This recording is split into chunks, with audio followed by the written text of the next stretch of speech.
सारे गांव वाले आपस में कानाफूसी कर रहे थे। सबके मन में बस एक ही सवाल कौंध रहा था और पूरे गांव में बस इसी बात की चर्चा हो रही थी कि अब क्या होगा, कौन देगा अब रमाकांत जी को मुखाग्नि। सबके होठों पर बस यही एक सवाल, न जाने क्या होगा। आहिस्ता आहिस्ता ये बातें सुहानी के कानों में भी सुनाई देने लगी। उसे कुछ समझ नहीं आ रहा था कि वो करे तो क्या करे। एक तरफ पिता समान ससुर जी की लाश आंगन में पड़ी थी और मुक्ति का इंतजार कर रहे थे, और दूसरी तरफ उन्हें इस जीवन से मुक्ति देने वाला कोई नहीं था। वक्त कैसे कैसे दिन दिखाता है, आज उसे समझ आ रहा था।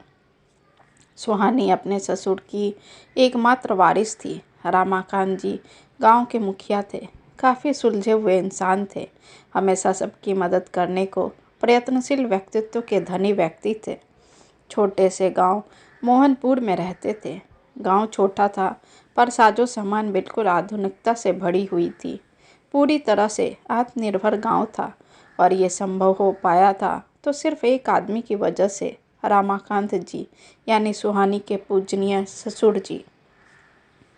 रमाकांत जी मुखिया होने के साथ साथ अपने गांव के कॉलेज के प्रिंसिपल भी थे। आए दिन बच्चों को नए नए आविष्कार करने का प्रशिक्षण देते थे। रमाकांत जी का एक ही बेटा था, सुहास।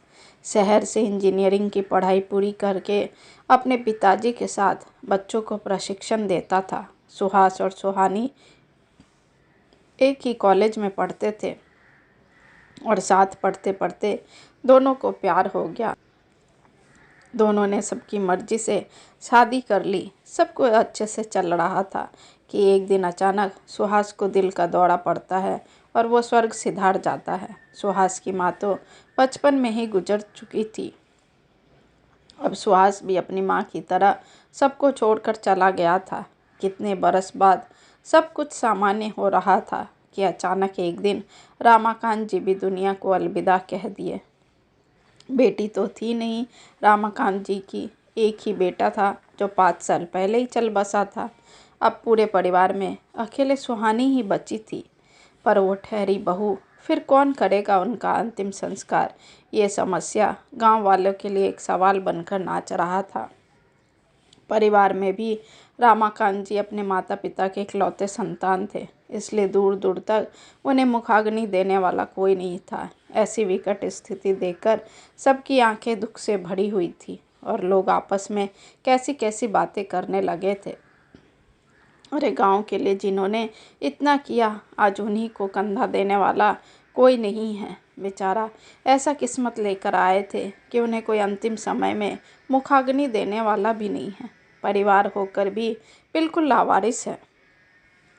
लावारिस शब्द सुनकर सुहानी के हृदय में जैसे एक जोरदार धक्का सा लगा। वो रोते रोते अपने ससुर जी को कंधा देते हुए बोलती है, मैं करूँगी अपने बाबूजी का अंतिम संस्कार। मैं उन्हें मुखाग्नि दूंगी और उन्हें इस जीवन से मुक्ति दिलाऊंगी। मेरे बाबूजी लावारिस नहीं हैं, उनकी बहू है अभी जिंदा। उन्होंने मुझे हमेशा अपनी बेटी का दर्जा दिया है, चाहे सुहास के जाने के बाद हो या उनके साथ, इसलिए मैं निभाऊंगी हर फर्ज जो एक बेटा निभाता है।